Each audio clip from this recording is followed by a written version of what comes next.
Hello, ladies and gentlemen. Welcome to Anime Watch Club, a bi-weekly group discussion and review where the host of the What You Say Anime podcast nominate and vote on shows either we haven't seen or shows that hopefully lead to a great discussion. On today's episode, I don't know if it's the drugs I'm taking or the drugs I need to take to watch this show, Westaboos of the What You Say Anime podcast. We'll be reviewing the 2014 comedy Sabagebu. Let's meet today's airsoft enthusiast. First up, he's the reason why we watch this show, and I think a few of us are going to thank him, and a few of us are going to strangle him. We got Kat. Kat, how's it going? I'm doing great. It's almost the end of my first month as the director of my company, and mentally I'm doing a lot better. And also, I love bad shows, and this was so much fun. All right. I don't think this show's bad, but yeah. Yeah, I was going to say, I like the show. So. Well, yeah. But some people might not. Yeah. Never mind. We're not at that point yet. Not yet. Not yet. We'll get to it. Don't worry. Our first moderator tonight, he kept murmuring, "Oh God, I wish that was me," every time Platty was on screen, whatever that means. We got Miles. Miles, how's it going? I'm gonna have a take that the show needed more Platty. So yes, it's going okay. We're doing okay. I think this is the closest to airtime that I have ever finished a show. I pulled a Pat and finished this like 6 minutes before this moment. That's where we're at. That's perfectly fine. Just like my work ethic, as long as it gets done, I don't care when you do it. So, and Pat, which one's Platty? The platypus. Are you serious? That's not a duck? Dude, that's a platypus. There's an entire episode dedicated to how it's a platypus. Right. This MF did not watch the show. I guess not. I guess not that episode. Como. Okay, he's platypus. Okay. I guess he's a mysterious creature that looks like a platypus. Did you not notice when they called him Platty every time he was on screen?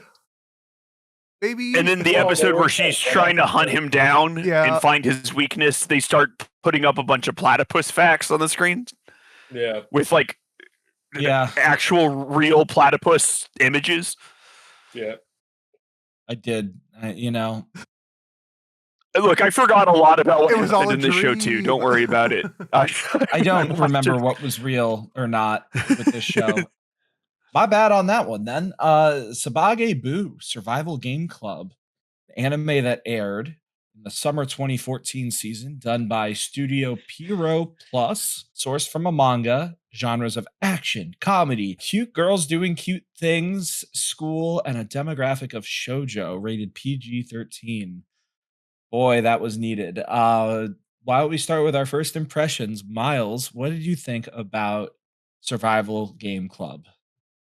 Yeah, so I watched the first episode and the second episode about a week and a half ago, and I thought the show was going to be complete ass going into it. And I watched the first episode, and I was like, that was pretty funny. Like, there was definitely some, like, this is ass quality to it. But I was like, I laughed a bit. And then the second episode happened, and I paused it like halfway through, and I was like, I'm not going to like this show, unfortunately. This is not the show for me. It is like sometimes you see a show, and it has one joke, like One Punch Man, and you think it's funny. And then sometimes you see a show that has one joke like Sabagebu, and you don't think it's funny. And then I got to today where I watched the rest of the show, and I didn't think it was very funny.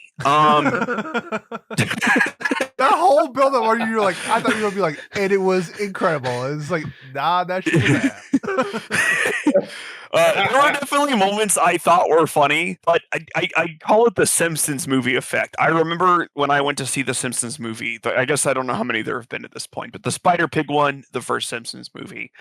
There's one, as far as I know. We're getting a second. Yeah, okay, cool. Anyways, I went to see what is, as of now, the Simpsons movie.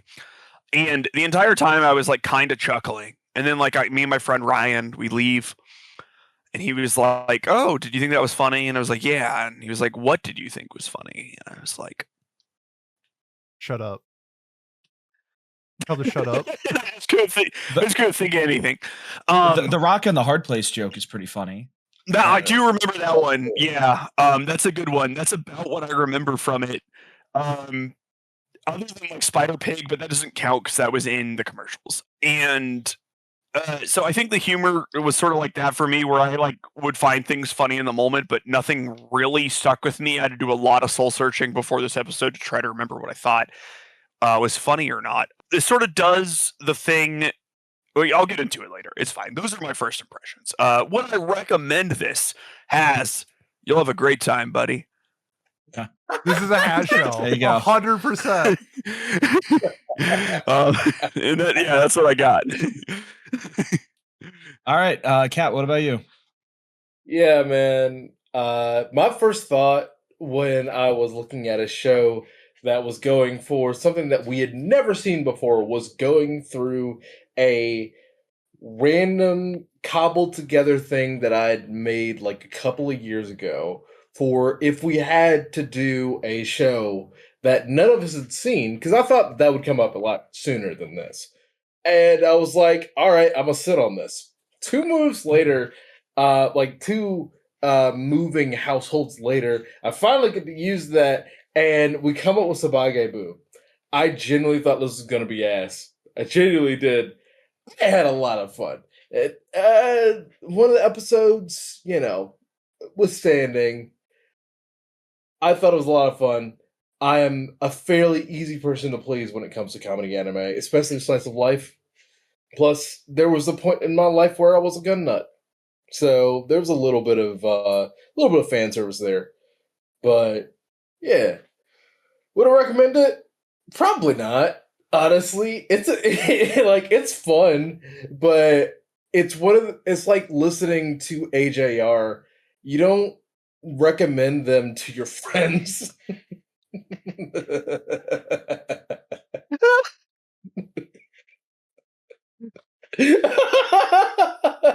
I don't know what we're talking about.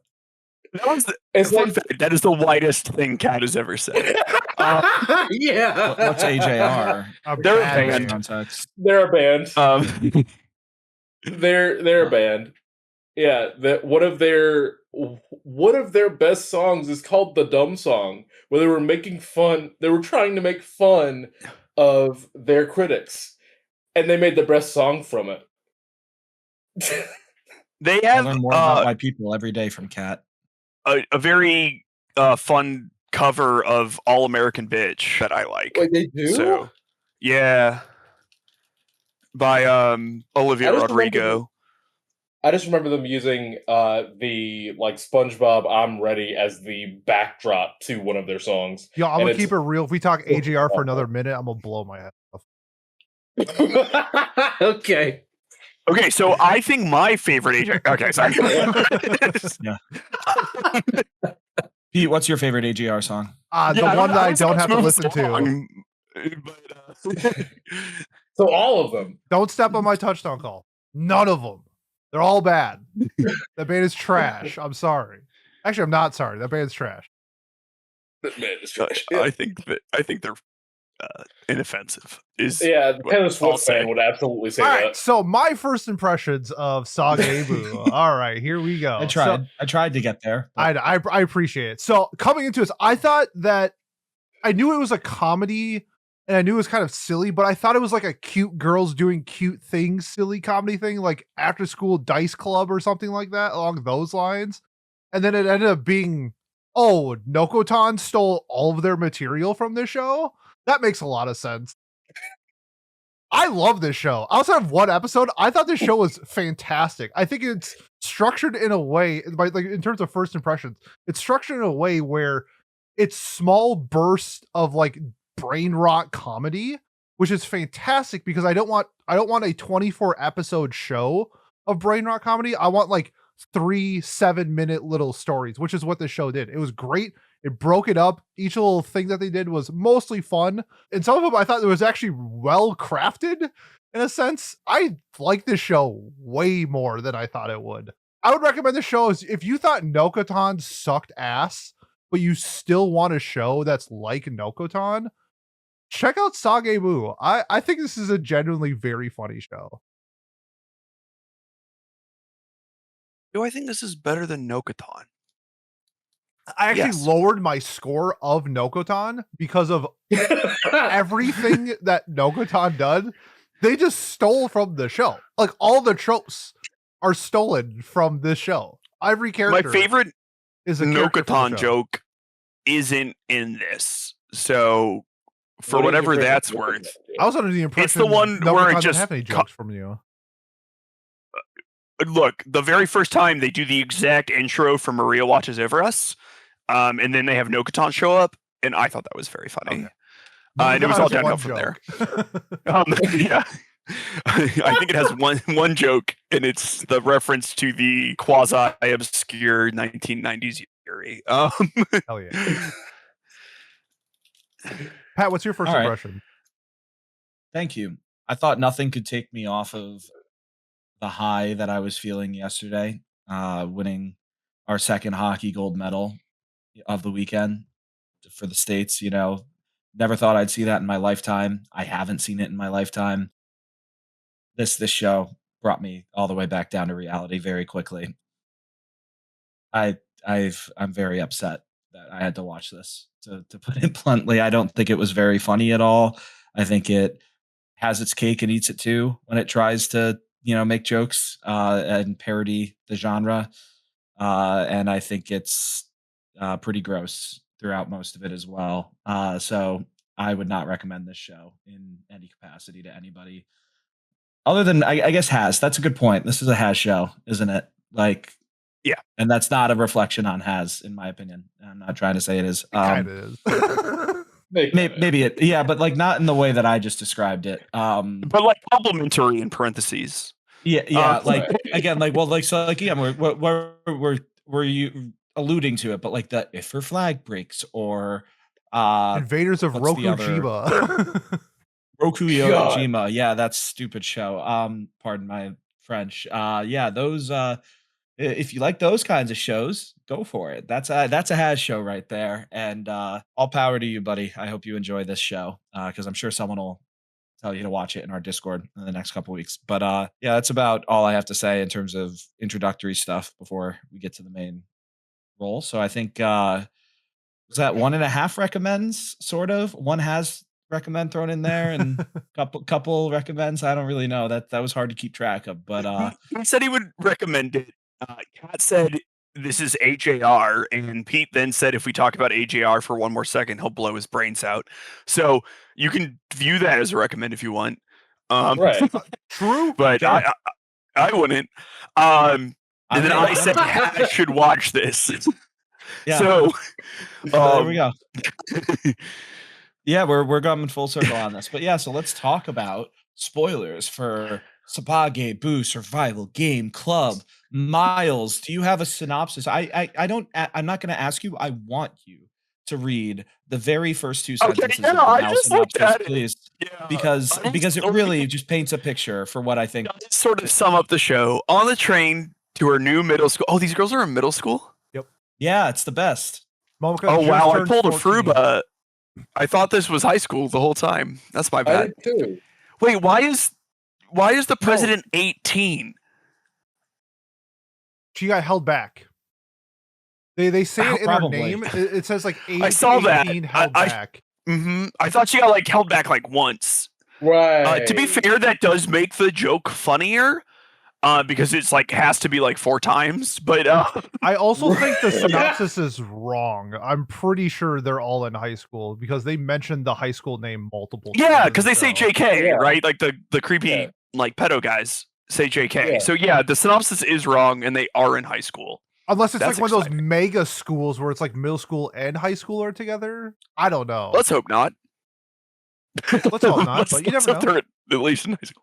On a train to her new school, Momoka Sonokawa is preyed upon by a molester, only to be rescued by a girl wielding dual pistols. Anyways, she realizes that this girl is the leader of their school's survival club, which is basically where they play airsoft. And then the show ends up being a gag comedy involving them basically shooting airsoft guns and being preyed upon by molesters. is sort of the synopsis of most episodes in some sort of order. It's an academy, so all grades. Okay, it has been solved. Yeah. So it's sort of it's like structured, sort of like a short, but they've like cobbled enough shorts together for like full length episodes, and I almost just had a reaction where I had to do something, but I've chosen not to. And it's actually bothering me. We're so good at this, after years and years of doing this club, we I know. figured out how to talk. Do you need help getting to the first talking No, point? we're good. don't I mind. get emotional thinking about the show too, Miles. Like, right? Like, I'm having a compulsion right now. I just It elicits Miles just emotions. like, Yeah. I was thinking about episode 4, man. Really got me. Anyways, I feel like it's like Psyche K, in where it's a show that is like when it was aired in Japan, it was like a short, but it's been cobbled together to be a full length show. That is something I would like to talk about at some point. How I feel like I would have liked the show more if we had just gotten like the 12 best of these shorts. But yeah, that's more or less it. Pete, I'm gonna put you on the spot now. Let's go. We like to be positive Hell here at what do you say, anime? Unless it's And AJR. we often unless it's AJR or Sabagebu. But we're gonna start off on a good note here, Pete. I want you to talk about this show. And Kat, you could join in. You liked the show. Yeah. You did say it was AJR though, so I am getting conflicting messages. But I want to hear you guys talking about what you liked about the show, and you can even throw it to Pat and I if you think that it's something we might have enjoyed about the show. Well, I'm not passing it to Pat. You might, yeah. I had things I enjoyed about this show in isolation, so please, if you need to, pass it to me. Okay. I didn't give it a 1. So It's true. What You did did you not not give give it a it? 1. Oh yeah. That's the end of the show thing. So what do you like? What do you like about Sabagebu? I guess I could start. Okay, a couple things that Miles alluded to where it's like they do the one joke and you either find it super funny or not. I like the fact that like when like Momoka as a character, I think it's just great, and like this great in terms of like this is a brain rot comedy, and she's kind of a shitty person, but like it's fine because She's that's like Kazuma. kind of like Momoka, like Kazuma would be like the type of dude who would be like he'd be doing like shitty things, but like if Megumin was still on the ground, like he would run and pick her up and bring her home type of thing. Momoka multiple times leaves people to like for dead. I'll put that in quotation marks, where she just like, oh, there's a specific line where she says like, and this is my joke where I thought that she was MAGA, was like, as long as like I'm happy, it's fine type of thing was like her quote. I think it was like episode 10 or 11. She's like, well, as long as whatever is affecting me positively is doing so, then it's okay. And everyone around her is like, are you stupid? So Momoka as like a main lead is a huge point. I love the fact that she just like shoots people in the head when she gets annoyed by them. And like that just solves the problem because they like die for an episode or die for a scene type of thing. I really enjoyed that. There's a couple of scenes where when you have like brain rot comedy, you're kind of just like putting yourself into like the dumbest situations possible, which can be tough because then you have to think of a bunch of different stupid situations to begin with. And I thought they did a good enough job at like creating scenarios in the show where it's like outlandish and dumb and fun. Like my favorite scene is episode 11 when Platy and the crab team up and just were like, nah, we're taking everybody on. It's like, this is my boy. This crab is my boy. And I'm going to war for my boy. And then they have like that shootout scene that I didn't realize was in the show. I'm like, oh, this is a scene from this show. Like stuff like that was like great. I mean, outside of episode 8, I really enjoyed at least some part of every episode in this show. So, Kat, pass to you for what you like. Yeah, here's the thing. This show, part of it I was riding high on it because I don't remember the last time I won in a for Watch Club. So I've been riding high on that for watching the entire show. Yeah, is it gonna mess with me on rewatches? Absolutely. I'm not gonna remember that. But I thought that it was very fun to just be like, oh, hey, that's a Mac 11. Oh shit, they actually got the name of the gun right. That's fun. And then like having like the Glock and whatever. But also I loved some of the some of like the tertiary characters, like the class president, where she's like going after the club president the entire time, and it's almost like every other person in this club is a terrible person save for the model, and she's just like she's just the best part of this entire club. Why am I trying to do this? And then it kind of goes full circle around where the episode 12 where Momoka is like basically feels like kind of like a COVID situation, but that's hindsight rather than they didn't have COVID at the time. Her auto tune was but- COVID. I mean, well, yeah, well, her auto tune is COVID if you smoke for 20 years. There were just a lot of scenes in the show where I was just sitting there and dying laughing, specifically where after I think it was like after episode 5, they kind of like stopped reminding you that hey, this is just their imagination and I think they moved on to like episode 12 before reiterating again, and that was before the idol becomes basically King Kong fighting a bunch of dudes. Like that was one of the moments where I just started dying laughing on my couch. But then again, I also enjoy dumb comedy like that. So okay. Yeah, so I mean I agree. I think Momoka has a lot of very funny moments, like just any given scene where people are helping her, they'll cut to her like inner monologue, and she's like thinking about how she can kill them and like make the situation better for herself. And I do think that's very funny. I liked the shootout between her and her mom. Oh, yeah. In her mom was that good. one episode. I thought some of the scenes were good. Kat, to answer your question, the last time you won was Helsing in January of last year. And So 3 months? the time before that was Domestic Girlfriend in 2024. Holy Banger. buckets. Cat won once so- last year? Correct. In January. Wow. I only won a Wow. few times too, I'm pretty sure. yeah, we're not fucking talking about you, Pat. Well, I'm just saying, like, there's a clear, there's like, I think like 40% go to Pete shows. It's and, like, always the 40% way. go to Miles. Maybe and then nominate better you won. shows. I- 4 times last year, Pat. I won 4 times. Really? Doesn't feel like Yeah. it. Now you won 0 times in the year of our Lord 2024. That's what it was. So- Okay. But yeah, that was. But you won 4 times. You've actually won quite a bit recently with like Lazarus and Zombieland Saga.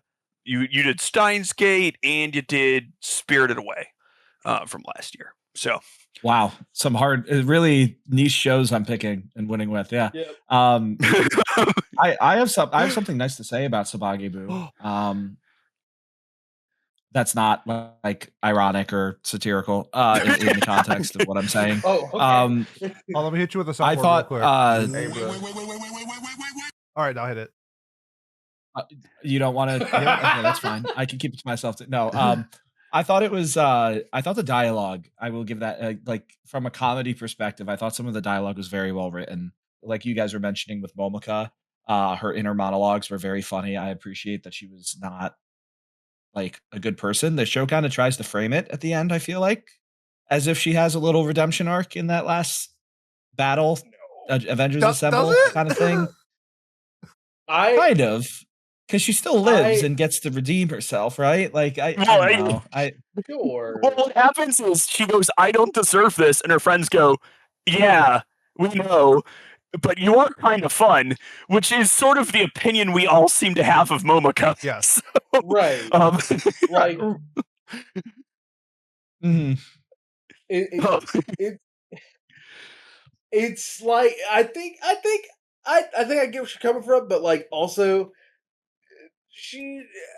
everybody just kind of looks at her and goes, "Nah, you're fun to smoke a bowl with." Mm. All right, fair enough. But to get back to, I guess, my more important point, I thought the dialogue between them was usually pretty witty, at least to some degree. I didn't always love the contents of the dialogue about what they were talking about, or the same tits jokes and like just forced humor that I was frustrated by. But I'm trying to compliment it. I'm sorry. I was I'm saying you trying didn't to. compliment it at all. I He did. said I said he I thought liked the dialogue. I thought the dialogue was pretty funny at times, like when it wasn't doing the things that it annoyed me with. I don't know. I'm sorry. I'm trying. You do I the thing where it's promise like, you I am. I like this for 20%. The 80% I fucking hated with a passion. Yeah, I mean, this show is insulting to me at times, so I agree. They're color palettes, good color palettes used in this show too. There we got compliment sandwich. There we go. All right. Yeah, Are- I don't know. do you I have, like, generally specific thought, moments? yeah, I mean, there were specific moments that I thought were funny, like when Mio comes in on the lion. That was great. I thought that was funny. And then they completely rebrand the cafe after that. Yes, exactly.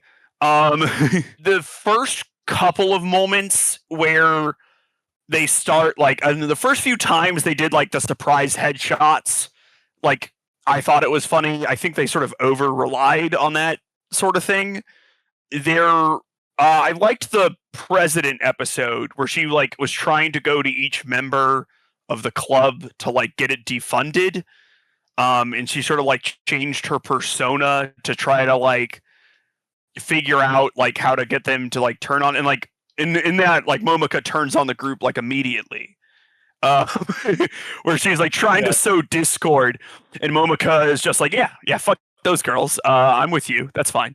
I never liked them to begin with, right? Like that's sort of the Momoka bit. And then like the cosplaying thing with Kaio, where she's like, oh, like I'm cosplaying, and she's like just in her schoolgirl outfit, but she has like a mask on, and then she just pulls out a suitcase she had in case someone wanted to cosplay with her. Like I thought that was funny. The back to the headshot thing, I did think it was funny when Momoka shot all the cats. The cat aliens. I thought that was pretty funny. I liked the bit where they were going back and forth with the lady who like decorates your phones. Because Momoka forgot that she just had a gun in her in her bag, and so they were like, shoot, like what really happened versus like the like Yakuza interpretation of it. There were a lot of Western jokes in this too, like based on like Star Wars and Predator, and like a lot of Arnold Schwarzenegger stuff, which I thought was kind of fun. Like this might be the first time I saw like a direct reference to Star Wars in an anime where they were just like, and it wasn't even localized. Like she goes like Ben, like Ben Kenobi when she gets like the little vision of her, whatever, right? There were like lots of funny moments for me in this, and I'm going to be interested when we get to talking about episode 8, because to me almost every episode was secretly episode 8 at parts, but like interesting. Real quick though, for what you were saying, like some of the Western things, like did you notice like in episode 12 the National Survival Club, they're dressed like counter-terrorists from Counter-Strike, like identical. Yes. I was just like, okay, so I wanted to do some research on the mangaka before coming into this. So I was like, okay, this mangaka, since it's labeled as shoujo, I figured it was a woman writer, and it was. But so I figured like it was like some Western boo, or Westaboo, like loves American culture, especially guns, since it's heavily featured in the show. So then I checked out this manga. She's an animal rights activist. I'm like, what the fuck? Yeah. She now writes a manga. So she has 10 cats and dogs, and she writes a new manga about her life living with 10 cats and dogs, and then she's an animal rights activist. I was like, I got played so hard. I thought you were going to be like this conservative Westaboo. It's like, no, it's a loving animal rights activist made this show. So I just okay, but that's weird because she had the pro hunting episode. It doesn't make any. Well, I mean, there are some of them that are pro hunting for like actually like collecting meat and stuff like that. Like that's a thing, right? It's not just killing to kill. I guess you could view it as anti-poaching. Let's do it. but also, we're working really hard for this show's message. Well, show in particular has an animal rights story to it. That's true. That's true. No, that's surprising. Maybe, but this one doesn't. Yeah, I would have expected some sort of like very West, like everything is about guns and tanks and helicopters. She loves helicopters. The first time a helicopter showed up, I thought it was very funny. In the episode where the girl's tampon broke. But like episode 11? That's surprising to me that well no, that's not the first episode. No. Just another scene with a helicopter. Oh, no, it's 12. I want to make it clear. I thought it was funny the first time a helicopter. You didn't think it was funny when the crab was flying a helicopter and Platy was on the machine gun?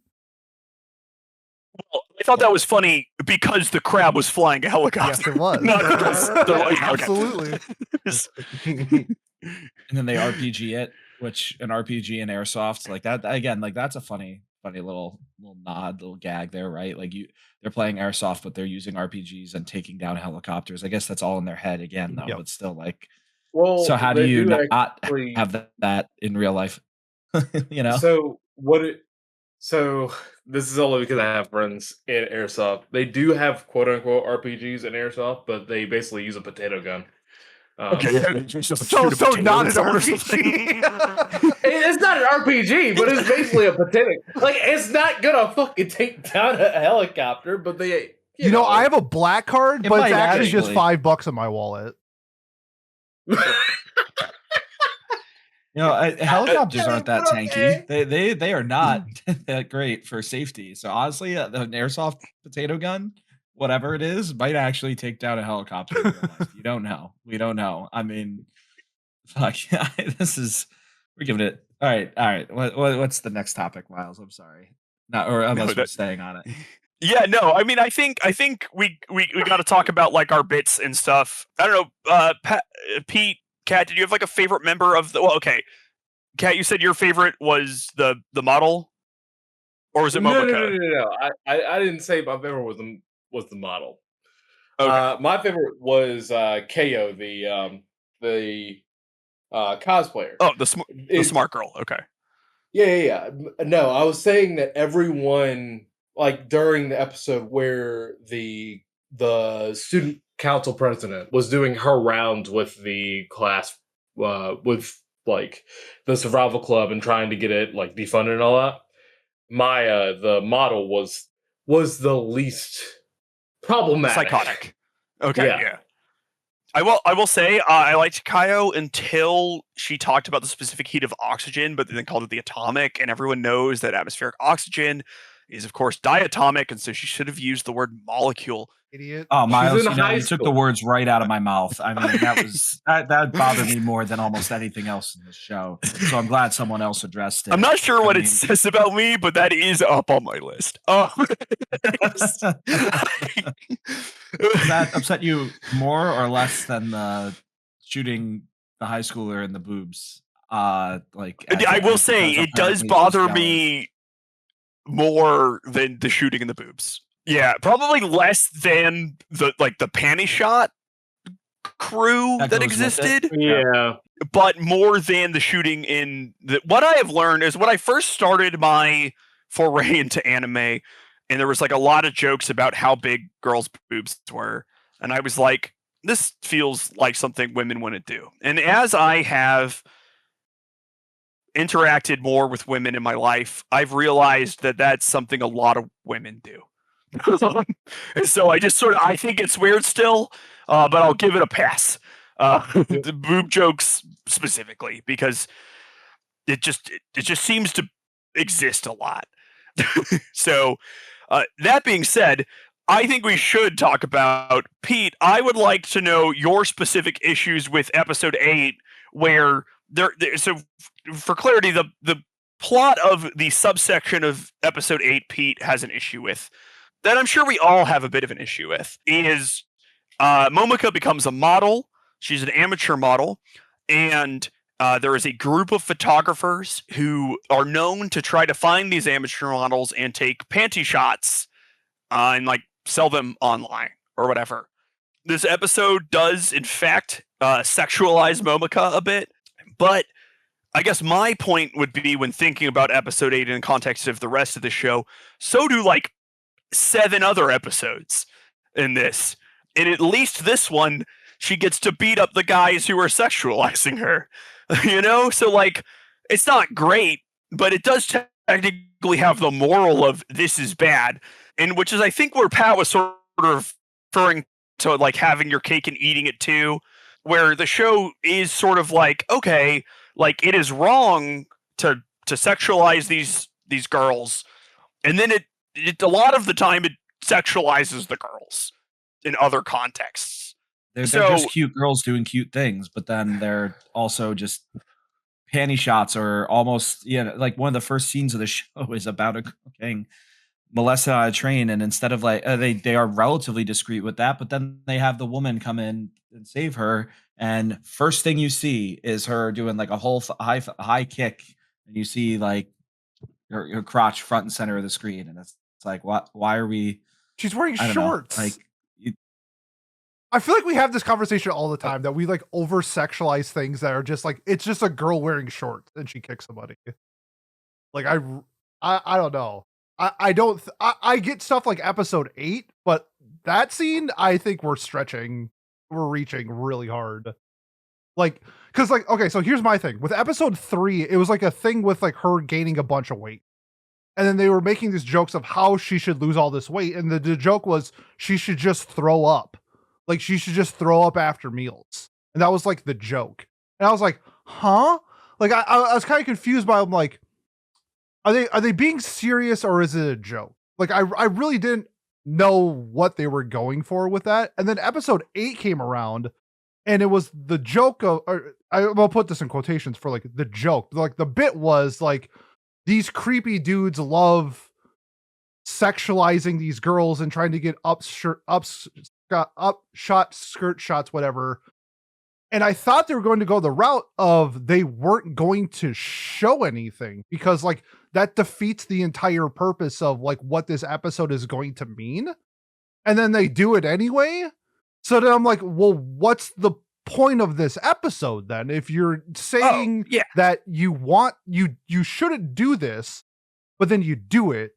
So then I was really confused by why this is labeled as like a shoujo, because this is like a shonen magazine thing. Where like, because they make jokes about this in the show, where it's like, oh, you thought you were getting a beach episode. Psych. But then it's like, but we're actually going to give you this episode instead. It's like, you didn't really do anything. Like, you didn't really like go away from the stereotypical beach episode or whatever episode. You still did the same thing that you're saying that you are making fun of or whatever. So the whole, it's cool that she got to like, and the beat final them up. joke Hold on. is that It's like, it's cool that like she got to beat them up and everything at the end of it, but like the entire episode is pointless. It means nothing in the context of what it was trying to present. So this is like when you were saying like, you wish that they took like the 12 best shorts and made it into an episode. You could just get rid of episode 8 and it changes nothing about this story. Like, it was, I think it's genuinely like a 0 out of 10 episode. I thought it was horseshit.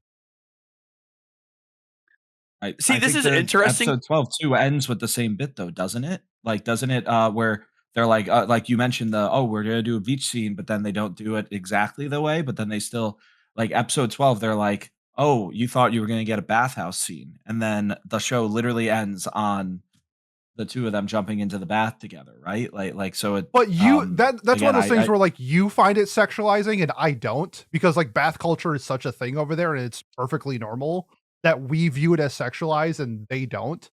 So that one I'd chalk up something differently. But like the whole point of episode 8 is guys are creepy, stop doing weird shit to little girls, and then they just do shit to little girls the entire episode.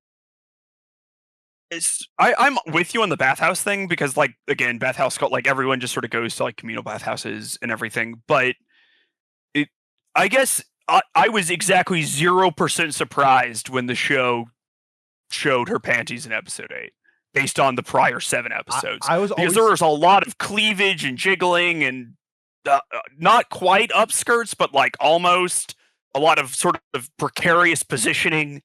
So I guess that was my thought for why I wasn't particularly surprised about it, because we do spend a good amount of the time with the camera ogling these girls, and they even sort of humanize like fried chicken, lemon fried chicken. What's his name? Chicken lemon. Yeah. Okay. But even he's like kind of a perv. Like they try to subvert it a bit, where he's like not as pervy as you think he's going to be, but then they can't help but make him a little pervy, even in his episodes. And so like I'm with you on like that episode. I just have to, like, I'm not surprised the show did it. I didn't find it out of line for the other 7 episodes that came before it. I will say the show did lower that sort of fan servicey stuff as it like went along. It didn't get rid of it, but there was, after like episode 8, I think it did sort of tone it down a bit. Like the Australia episode, I don't remember anything being crazy. Like, I don't know. There was some stuff, but it wasn't anything like insane. But again, the bathhouse thing, to me, I get where you're coming from. If it wasn't the specific characters that were involved, Aurora is literally like becomes a masochist and like starts looking at Momoka in that way during that, either that episode or a couple episodes before. And then the whole reason she wants to bathe with her, in the way that I would read it, is that because she wants to be in the bath with her, because she's like fawning over her for reasons other than like the communal bathhouse thing. Like that's where so like that's why I agree with you, Miles, on your side, where it's like this show didn't feel like it was trying to not do that stuff.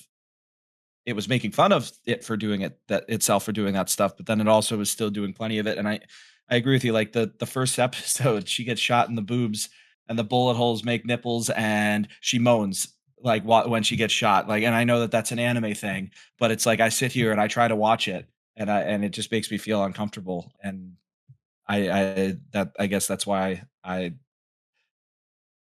am so sensitive to it in those contexts. I mean, personally, like episode 8 did make me like really uncomfortable, but like episodes that like the first episode where it makes like she gets shot in the nipples, whatever. Like I'm not like I'll chalk that up to a zero burger, kind of. Like it's one of those things where I'm just like, it happens, and I just kind of move on. But like it's kind of something that I personally have just kind of taught myself to ignore. But when we get to moments where, like, it's episode 8, where it's like just bunch of panty shots, it's really uncomfortable. And we have a callback to that for in 12 when they show up again. 12. Yeah. I don't like that either. Yeah, like that's not cool. Like it's one thing for it to be trying to jokingly sexualize stuff, or but like Pete said, like when you ruin your own message by doing the thing that anime would normally do, that feels odd and bad, both. Like it feels like it's something that is trying to go against, like actively go against something, and honestly it might have been something where it might have been something that came from from someone else other than the mangaka, but I don't know. I felt that way manga, too. So I felt that way too. yeah. I always picture it's like the Inuyasha thing, because Inuyasha wasn't specifically written for a shonen magazine, but it's like initial intentions weren't supposed to be a shonen magazine, and then it got into a shonen magazine, and the manga is like, okay, we'll do this, but like you can never have like the girls show their underwear in this, because like Kagame wears like a short skirt in the show, but like you never see her underwear. I thought that this was what the show was going to do, that where like we would have like sexualized imagery of the characters themselves, because this is the type of era where like that sort of stuff was like very prevalent in.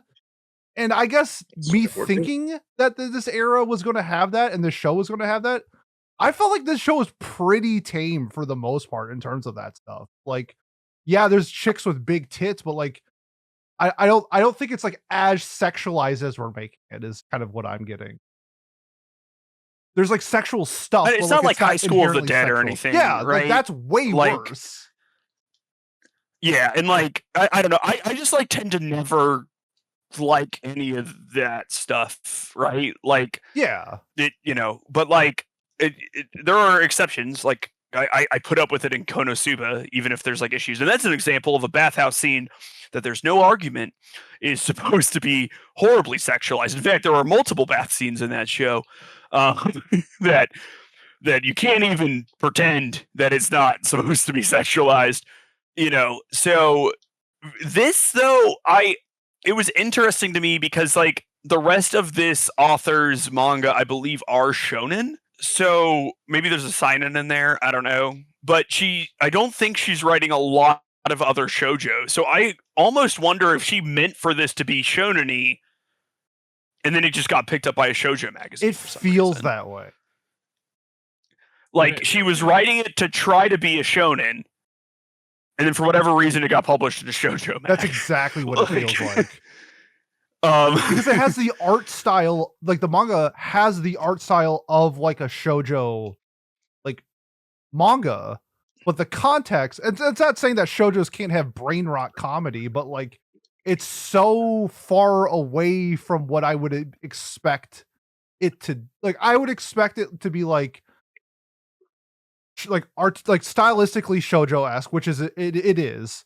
And then if the comedy was brain rot, that's fine. I feel like that's universal, but like still have the properties of like what makes shoujo, and it's like a little bit more respect towards like the female cast and stuff like that. And like we didn't get that. Like it was very odd. It was a very odd show. It is weird because there are like, to me it does feel a lot like a shoujo in the way that like you don't get jokes about a girl being on her period and her tampon breaking in a shonen. Yep. Like that doesn't happen. So that felt like something that you would deal with in a lot of the issues that she talks about. Like in a world where episode 8 is like less panty shoddy, or like a lot of these things are less.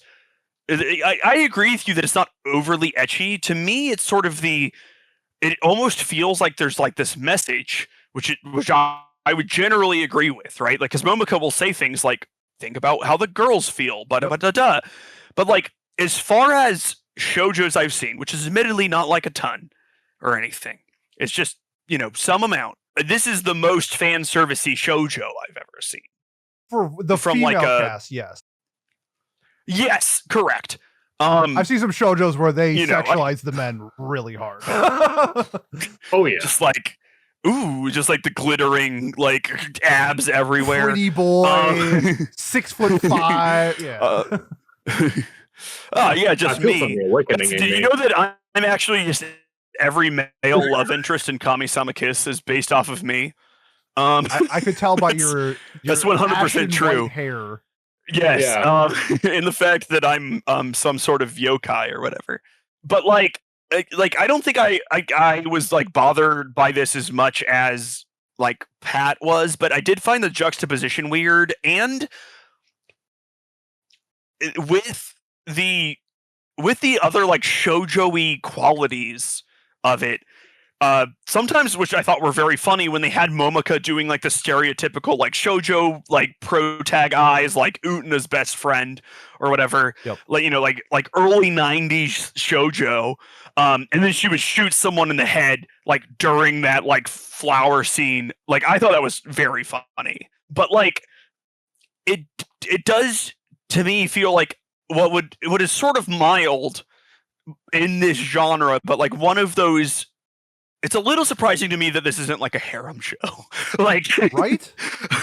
It sort of feels like that 2010 to 2014 harem show that is like you look back at it and you're like, oh, we all kind of liked that, huh? Like, whoops. Yeah. Yeah. Like, I don't know. It's like this isn't like, how in like Sword Art Online, there's like the random scenes of people getting like Asuna getting like molested or whatever that are like more graphic than this, but like that sort of thing is less common in SAO, I think, though it is like a much higher peak. But then also there's like this cast, like I feel like the show is missing Kirito. Like, just I have never like you're almost supposed to self-insert, but... maybe. Yeah, like I'm expecting to have to self-insert, but it's not there. Instead, you get Momoka, who is a fun character, but like I almost wonder if this was written as like a guy accidentally joins the Sabagebu class, and it's these 5 girls. This is Joanna Man or something. Yeah, I don't know. It's just like it just almost feel like one of the shows that it's like a guy and all of his friends, but all of his friends happen to be girls of the school he just joined. Like you're supposed to self-insert as the platypus then. There you go. Okay, yeah. That's good because I did. Based off my intro, he did a lot. I love the platypus. The platypus is part of every joke I enjoyed. Anyways, this was a Phineas and Ferb ripoff, and I think that's important to note. Ooh, when did Phineas and Ferb come out? Before this, almost certainly. Yes, yeah. Yes, it did. Yeah, because I watched Phineas and Ferb in college with my roommate while we just got plastered. And 1, it was really fun to do, and 2, there were like 6 seasons of it, and this came out my senior year of school. So that would, unless they really cranked out the Phineas and Ferb.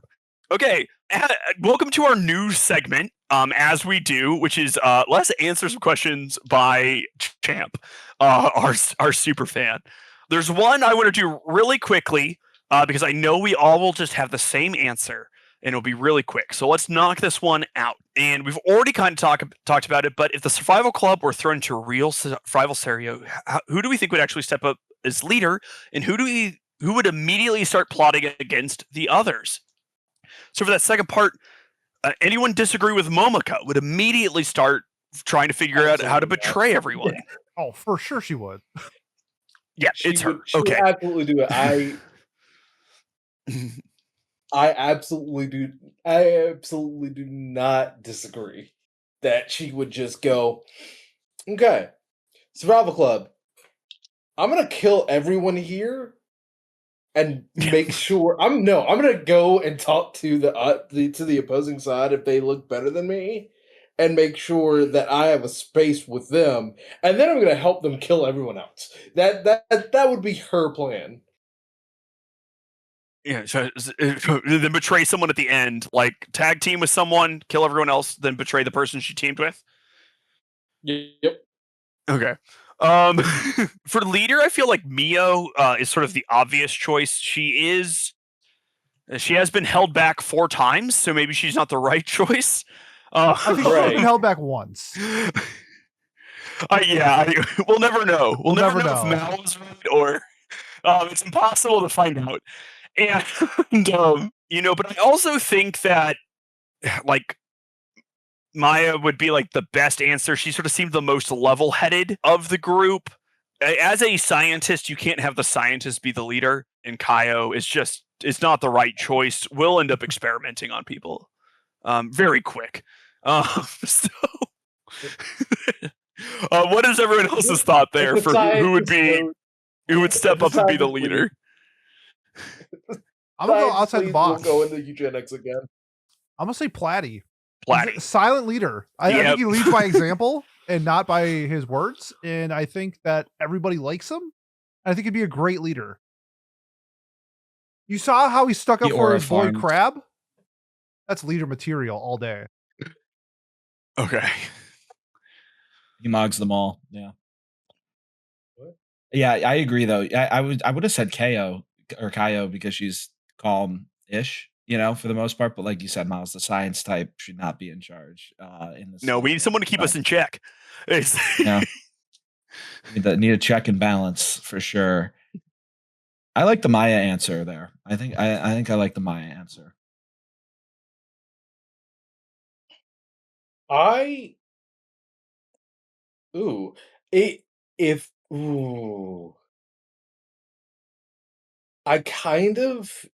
kind of split between Maya and, ironically, Momoka. And the reason Okay. why... No, I love it. That's an amazing answer. Please explain. Okay, so Maya for, all the reasons that we've given for Maya. Momoka, because if you have a discerning enough eye, if she can tell that the people that she's going up against are weaker than her, she will drive into the depths of hell to make sure she wins. And if she's leading, she's probably going to use you as an asset. And if you can survive, she's a great leader. She's going to do most of the work. Because at that point, it's like, if I lose, she's like, if I lose, it's my fault, and I should die. Because I like her as a choice because if you are controlling everyone, if you were the leader, it's really easy to betray everyone.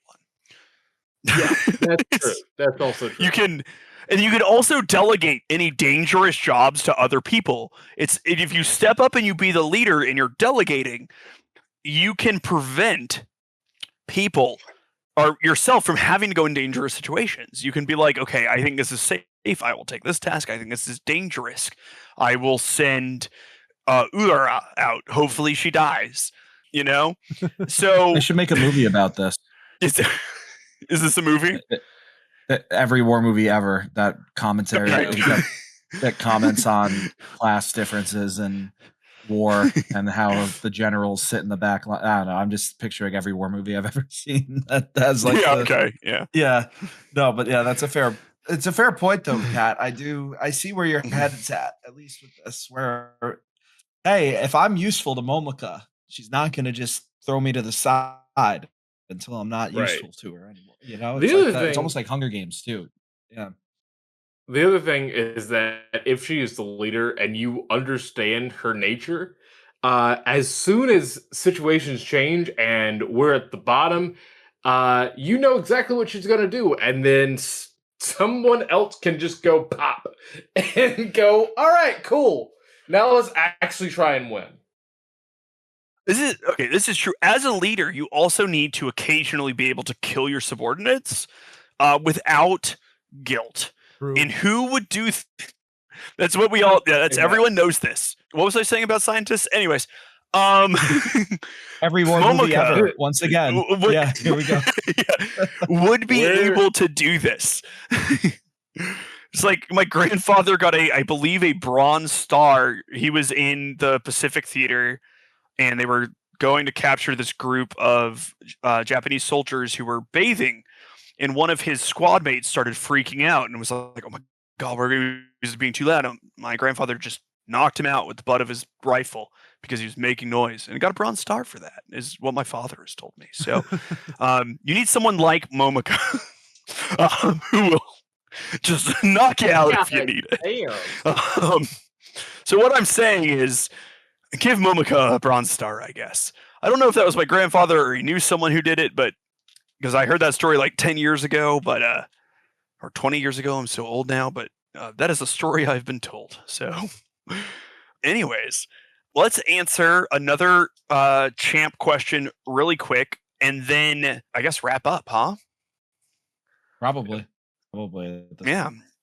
Do Pete or Kat, really quick, do you have anything else you want to talk about, like with the show because you liked it, like themes, jokes, anything? The sound design is incredible, absolutely incredible in the show, and it makes no fucking sense. Makes no sense. Like we just watched Black Lagoon, and that had the mid sound design. The sound design in this show was so good for no reason. So huge plus for the sound design in the show. That was not going to be one of my compliments. I figured. Like, you know, Kat always talk. I'll say I'm always touching on the it. sound design. But what about the sound direction, Kat? I mean, so here's the thing. Do you even know what sound direction is? Don't answer it. Just move on. I That was don't. a bad joke by me. I'll take the left. It's the same thing. It's sound design. It's like here's the basically thing. Covers all the bases. Nope. Like, yeah, I'm not gonna get into that. Anyway, one of my compliments for the show is that it does really, really well with the pacing of most of its bits. There were, because I think there were a couple of episodes, if I remember correctly, that there were 2 larger skits in one episode, and then there were episodes that there were 3. If I like, I think it was episode 6 and 7 had 3. Some of them are 2. Yeah, some of them are 2. Yeah, like episode 12 at the very least is 2 because it's and then I think like episode 1 is 2 as well. I don't know about the center, but there's at least a couple that are 2. Yeah, I part of it is just like me not paying attention to the titles, but feeling like, okay, this is a scene split. This is going to something else, and it feels like, okay, we're resetting, and we can go on from there. I really appreciated a lot of that pacing when it came to that, and I, save for episode 8, I didn't really feel bored in any of the in any of the episodes. There was always something to feast my eyes upon. Except for episode 8, let's make that another disclaimer, because I refuse to feast my eyes on whatever the fuck was going on there. But yeah, like, I enjoyed being able to experience the pacing of, hey, this is somewhat funny, and then we move to the next joke, and then, oh, her mom's back, and she's got a fucking revolver. Let's fucking go. Like, that. Honestly, if her mom was in the Survival Club, she would be my favorite person in the Survival Club. But yeah. Really quick, let's answer, because I think this is interesting. Champ, we're gonna do the sort of the first part of this, but is Momoka a satire of your typical shoujo protagonist or something more? And Pete, I think you would know better this than me, but she sort of doesn't feel like satirical in that manner at all. Yeah. But sort of like a complete subversion of what you would expect from it. Like, it's not a satire on it. It's just like if you took your stereotypical, like, what's the girl from Fruba? Just like the sweetest, most kind, selfless human of all time. Yeah, right. Yeah. And then you'd like you put 1 divided by Haru Honda, and that's when you get Momoka, right? Like, just the most selfish, in it for herself, doesn't want to help anyone else, sort of thing. So I don't even know if it's like satire as much as just like completely breaking your expectation, is what I would define her as. I don't know what anyone else would, but that was sort of my thought. It reminds me of something would like... call her a deconstruction? No. No. not at all. We're not having a whole episode on why I wouldn't. I learned what deconstruction You should means watch that. after the. No, do not watch. I almost deleted that episode. It reminds me of like I when did people. so well in it, Pete. You can't. I know, but it's like when people call like Fragrant Flower a shoujo because it's like a romance, and it's like, well, just because it's a romance doesn't mean it's a shoujo, and it's like, oh, well, blah blah blah blah blah. I did all these things, and then people just can't admit that it's a shonen type of thing. Momoka, in terms of like, I don't think it's like satire. It's more of the fact that it's just like, I don't know. I just think she's just a brain rot character, and shoujos are allowed to have brain rot characters. Like it's just I just think she's far. It's like it's a bell curve, and she's just like so far on one end of the bell curve, but like it's not. She belongs on the bell curve. She just belongs on the far end of the bell curve. So that's kind of what I'm thinking. Because there are like silly, like hijinksy, like characters like this, even in like prominent, like highly rated shows, you have characters that are like, I don't know. The first thing that came to mind was like Chihaya Furu, because Chihaya is, while she is like nice and bubbly, she is not like the over compassionate like MC that we see a lot in these shoujos. Like she is like super determined, wants to win, all these things. It's like that's a little different from like I feel like a different character that's probably on like the other side of the bell curve where it's different, but like in that realm. And then you have the brain rot on the other side. I feel like the subversion is a good way to put it. I like at least if we're trying to define it in a more general sense without getting tuned into it, because like I agree. Yeah, she's not the Toru Honda, but also not Yona either, or that far from Yona, maybe is a way to put it, from Yona the Dawn. She's Yona's pretty ruthless and determined, like you mentioned, the determination and like the desire to win, ruthlessness maybe that Chihaya Furu has as well. I can see it being an attempt at subversion, but also a more of just like a character. I don't know. That's like the cop-out answer though, so I feel kind of bad saying that. Well, I think we're so. Yeah, I guess we should. Right? Are we like predisposed in our like sphere that we think shoujo and we think like the same type of character, especially if it's a girl character? Like we in our minds we have that like preconceived notion that this character is going to be like X, and then when it's not like X, we're sort of like, wow, this is so unique and different. But it's like they're allowed to have a range of characters. That's just like, yeah, no, of course, like we fall into that trap. Yeah. And that's on us. That's on us. Yeah, but I think everyone does, right? Like that's the same thing with like Fragrant Flower, right? Like when they, spoiler alert, get together in 12 episodes and it's a shonen romance, everyone's like, wow, that's I can't believe that. And it's like you've always been allowed to do that. Yeah. It's just that, when you think shonen romance, you do think it takes forever, Yeah. Which is like most of the shoujo that I have watched do not have characters that are the main character that are like Momoka. Yes. Yeah.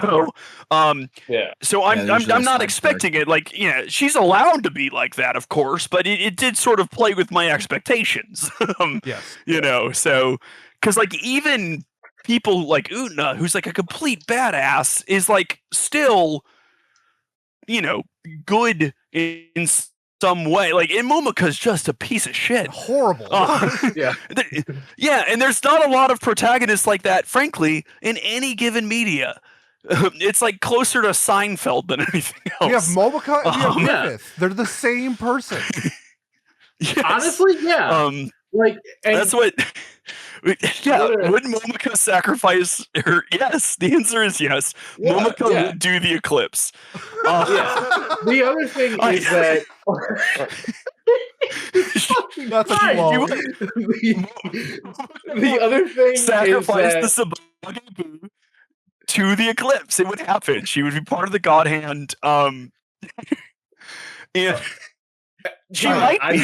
Who's to say she isn't that Gorgon lady? Who is her guts?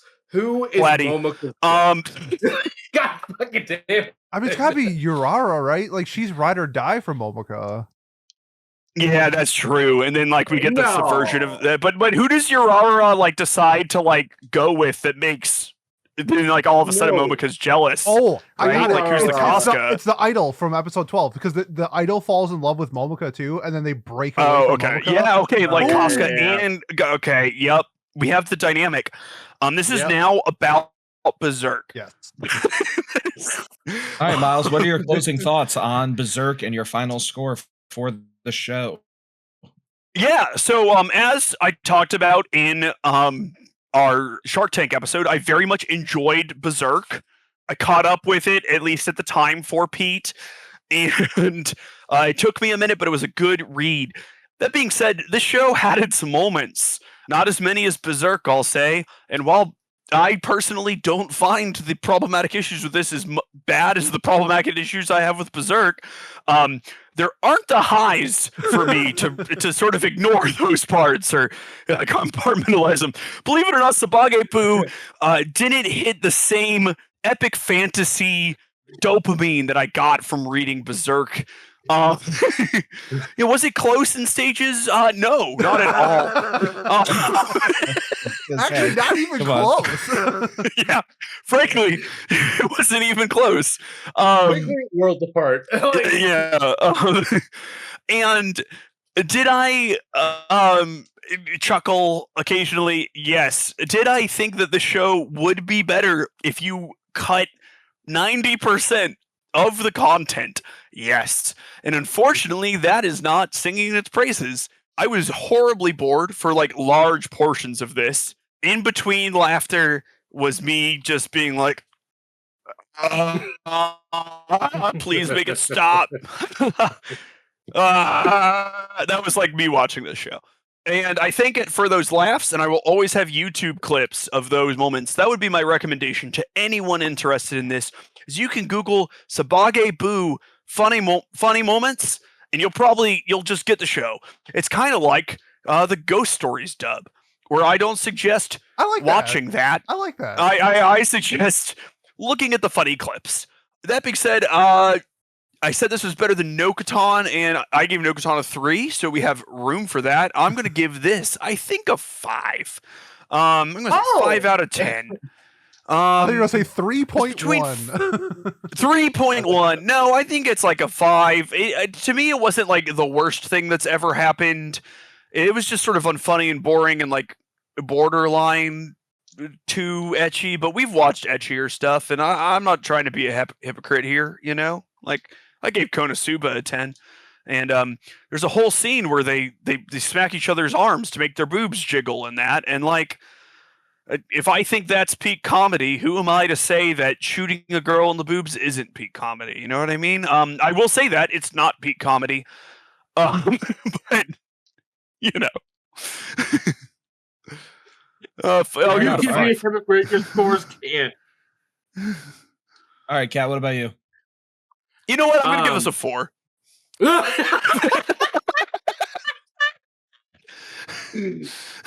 All right, Kat, what about you? So I thoroughly enjoyed this show. This was dumb fun that I needed. This was one of those shows that I can that I will probably never rewatch, but if I ever get around to rewatching it, my score will probably lower. But yeah, I just very much enjoyed a lot of the dialogues with the characters, mainly Momoka being a cheeky piece of shit, and just watching everyone just kind of be like, "Oh, I'm okay with it," until we get shot in the face. I think one of my favorite moments in this is where, you know, Momoka is fighting off all the different, like, you know, predator monsters in like the whatever world survival club. And then I was going to say you needed to clarify what you meant by predator in this particular case. Yeah. No, I get you. But, you know, she kills all of them, and then she's starting to walk off, and then she gets shot in the head. And it's Kaio just going, fuck you, bitch. And that's one of my favorite moments. I audibly popped at that. But it was very much fun. It was a lot of fun. And my final score for this is I want to get a 7.5, but I got to round down to a 7. That is the rules. There we go. All right, 7. Alrighty. Wait, Pete, is what that about the you? rule? No, you can But round you up have if to- you want I was to. like, we never made that rule. Well, I meant more that you couldn't give it a 7.5. Oh, I see what you're saying. I thought you meant Cat that is the had to rule, round but- down. No, he did. Yeah, though. if He you did, don't, and if you're like, oh, that's, I want to give it a 7.99, but unfortunately, I've got to give it a 7. according to the significant figures discussion we had earlier, that is correct. True. So the significant No, figures if it was, that we had if you were earlier. going to one sig fig, it would be an 8, but that's neither here nor there. No, it's not. You're lying, scientist. Yeah, Stop. shut up, Miles. Like, you Doesn't know. Oh God! Why would you know this? Yeah. All right. Pete, go ahead. Okay, I think I said everything I want to say, but I am genuinely impressed by this show. Like, I don't like brain rot comedy in this span. Like, kind of like Miles, I prefer to watch like the ghost stories dubbed on YouTube in clips than like watching that whole show. But this I thought was like creative enough and fun enough where it wasn't like a slog to get through. Every time like I finished an episode, I pretty much had like a smile on my face. Like I was happy that I watched that. Like it was fun, it was goofy. Some of them were better than others. Some of them I thought were like genuinely great. Miles mentioned earlier, like the phone decoration scene, but with the gun, I thought that was fantastic. I loved like the shootout scene with the old people. And then they did like the mission, they were trying to do like a Mission Possible thing. They're like, actually a helicopter can't go through a tunnel, like things like that. I don't know. Like there were like a lot of like little like one-liners thrown throughout the show that I thought it was great. Like I generally thought it was funny, except for like outside of episode 8, I thought this show was good. Great time watching it.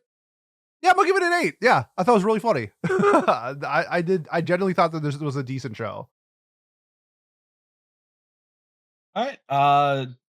Yeah, did not have very much fun with this. I agree with Miles. I thought it was pretty boring at large portions of it. I think if it were 7-minute episodes, yeah, like cut down like a third the episode, like do the best of each episode. I might have enjoyed it a little bit more, but it just made me angry to watch. I don't know how else to put it. Like I was getting frustrated by a lot of the ways it made me feel. And yeah, 2 out of 10. 2 out of 10 for Sabagebu.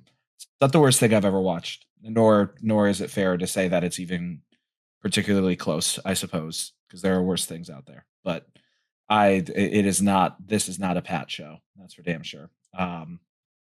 So yeah, with that, our average score between the four of us ends up at a 5.25, which is 2.08 or 1 sig fig, right, Miles, from the Mal score on Mal of a 7.33. I think I did that right. Finally, I'm starting to remember. Honestly, I will say we've we've been doing absolute shit math this entire time. We're not allowed to use decimals, yet we use decimals in our averages, and we shouldn't, because we're using 1 sig fig and we're reporting our overall average in 3 sig figs, and that's shit science. We're gonna have to redo every episode of Watch Club we've ever done.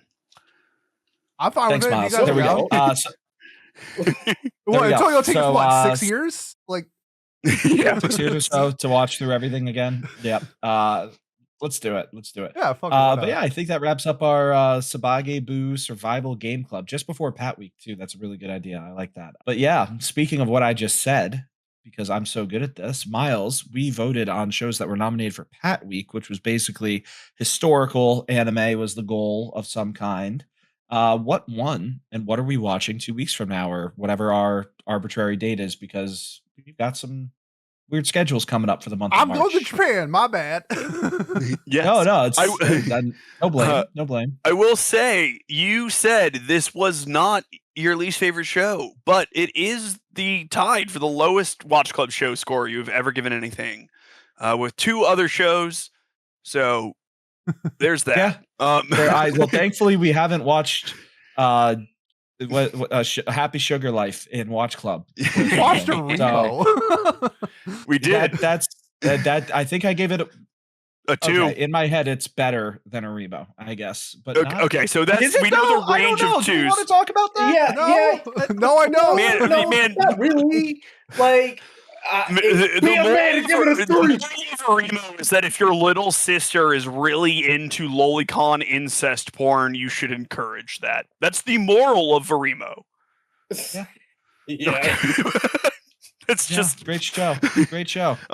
Yeah. And of course, Blood Blockade Battlefront, which we just I just don't think any of us understood the plot for that. So, no, we did. Nobody else does. We're right. We're right about Blood Blockade. Everybody else is wrong. Okay. Okay. I mean, I truly believe that. I think we're right by not understanding the show. Take that for whatever it will. Okay. In Pat Week. Yeah. So in third place was, and this was pretty tight for our top 3. We had Hell's Paradise.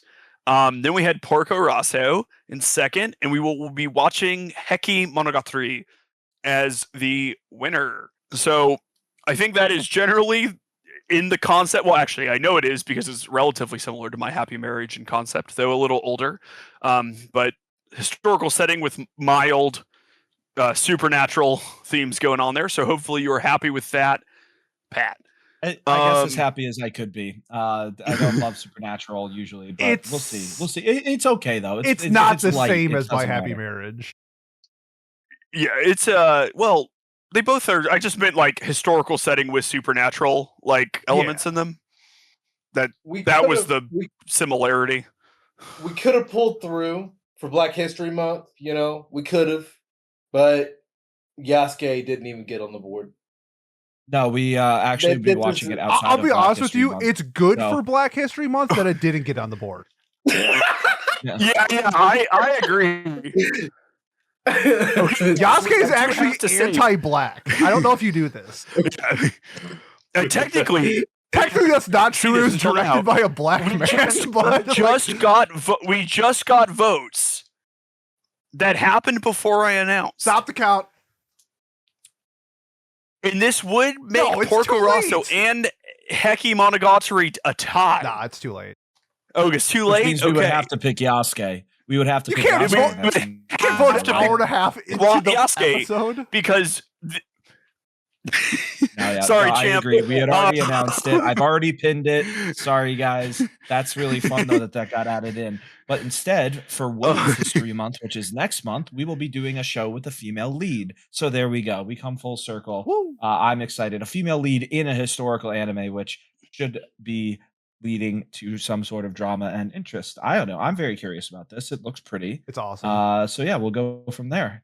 The Heiki story or Heiki Monogatari is what we're doing. And now, unfortunately, we have to wait for Cat Week because, again, of our next month's schedule, it makes a lot of sense for us to do our 2-core show when we have a very big break and give ourselves more time to watch those full 2 cores. So, Pete, do you have Jolene's nomination? Yes, Jolene is nominating Orb. All righty. Thank you. I actually didn't That's a good see show. if they messaged you or not. So there we go. Perfect. Orb's our first nomination. Miles, what are you nominating? Yeah. Every year we get to 2-core week and I think about what I'm going to nominate. And I have all these ideas. Week to week, I'm looking through all these shows and I'm like, wow, I wish I could nominate this but it's 2-core, so I have to wait till 2-core. But I have a people and I have to represent my people during this. And it doesn't matter how feudal it is. It is my obligation to do as such. And I want to make a deal with another group here. Okay. The stable denies. I'm going to be nominating. You're not the leader of that. I am. Are you? I don't even know who the leader of the stable is anymore. I don't think either of you guys are. Honestly. It was Chica. I don't know who it is anymore. We have someone literally named Horse Henry in our Discord. Maybe they're the leader. Congratulations, Henry. You are now the leader of the stable. But I would. You are right. In exchange, stable, for votes for Higurashi when they cry Kai, I will nominate any fucking remaining Uma Musume properties that you so desire for me to nominate until they win. If we watch Higurashi When They Cry Kai, and you all motherfuckers voted for it, I see the votes, so I can contingency this. Yeah, and I'm a man of my word. I will be honest, but you can't back yourself into this accidentally. There has to be an effort. You understand me? As I will for the last 3 years, I will vote. I will nominate. It has 2 legacy points. Higurashi When They Cry Kai Part 2. The one with like a whole extra point higher than the original season on Mal. Your show is already in the lead, so there you go with that legacy. Yep. That little third if place no vote. one All right, votes, Kat, I win. That's maybe you should tell people to do that. Miles that. goes on do not disturb for 2 weeks. And it's just like doesn't I didn't get any notifications. What was I supposed to do? Yeah, blocks all DMs. Yeah, weird. No one messaged me this week. Preston votes and he shuts the crazy. votes down. I was like, don't tell anyone to message me. Just keep it. Love just it. Love it. Absolute inside job. And I would barely be able to stop you. Truthfully, there would be almost nothing I could do. Kat, what are you nominating? Yeah, as a person who proudly proclaims himself to be a part of the anti-fascist movement, being a part of the alternate group that is able to empower the voices of those who are oppressed, be able to protect those that need protecting from overbearing groups. Attack on Titan season. No, what? fuck you. Oh. Fuck you. That's fucked up. You're gonna make a black civil rights leader nominate something about Nazism? No, I'm nominating Cowboy Bebop. Wait, are you a black civil rights leader? No. Okay. All right. Cool. Pete, what are you nominating? Cowboy Bebop's a great show, and I can't wait to vote for it. But Pete, go ahead. Quick question, Pat. Were you also thinking about nominating Yona? I thought about it with the show, with it coming up, but no, I have 2 other options that I'm still split on. So we'll get there. If you were gonna do Yona, I was gonna do my other show, but if not, I'm gonna do Yona of the Dawn. Good choice. I would love to. Yeah, I like that. Yeah, are we still laughing about what just happened? Yeah, because like, is this like poor Cat? His ADHD brain just didn't get. He was just thinking of the fact that he's black, the fact that like civil rights are a thing, and he just accidentally called himself a civil rights leader. I was like, are you doing something that I don't know? I do a bunch of shit y'all don't know. I got married and y'all didn't fucking know. Yes, I did. You told us. After. No, you didn't. You told us immediately. After I got married, yeah. No. Someone else nominate a show. And who did you get married to? I think Kat has like amnesia or something like that, where he's just telling us things that's like, you didn't do this. It's like we're all there and we witnessed this. No. So like, as someone with bad ADHD, Kat has worse ADHD than I do. So yes, I do. And as someone who just sometimes forgets things that happened 5 seconds ago, that means Kat probably forgets things that happened 3 seconds ago or so. And unfortunately, sometimes you're just stringing your words. You're trying to think of the word, and then you forgot what the previous word was. Podcasting is hard. Like sometimes, like talking for an hour and a half is like tough, and I get it. I just thought it was funny as hell what Kat said. It was very funny. All right, Miles, what are you nominating? That's the joke. Damn it, Pat. See, I was wondering. I was like, did I forget? Because that could have happened. Yo, it's 1,000 degrees in my room. We should wrap up. Yeah, we okay. probably should. I want to eat dinner. So, well, This is a great I still have episode, to nominate this show. Yeah. Good ending for sure. I thought about doing Razefon because I'm just so curious still after all this time. I would love it God. after that movie. Oh my god! Yeah, like just see because we haven't. It's been so long. I guarantee you, none of us remember the movie. But I don't think any of our current listeners remember the movie or us talking about it. So I don't think it would win. So instead, I'm going to do a show that I have just put off finishing for a very long time that I think would be really fun to talk about, and I know you guys love to talk about it. Code Geass, La Lucha the Rebellion will be my nomination. Season 1, obviously. I thought you finished It's it. split 2. I'm at episode 20, and then I paused it like 5 years ago and never finished it. So no, I have not finished Code Geass. Yeah, and episode 20 is a great place to stop. No, I wish I did. But I did not. And now it's like I would have to go back to rewatch it. I there's just no way I could pick it up and be like, oh yeah, that's happening right now. I would like to talk about it with you guys, and I'd like a person to force me to watch it. So that's what we're doing with Code Geass. So yeah. Anything else before we wrap up? I mean, Kat, give us a quote that you'd like to be immortalized with. What did I know? Hit us with your version of the "I Have a Dream" speech, please. Something. You had you perished, had you not persisted. Like, give us something. Like, please. All right, that's it for Watch Club. Thank you so much.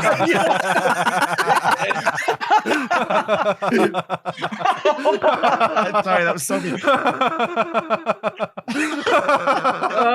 That was perfect.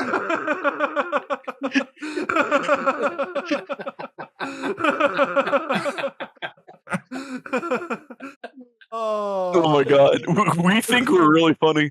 Oh, I know. That was funny. I don't care what anybody says. That was funny as fuck.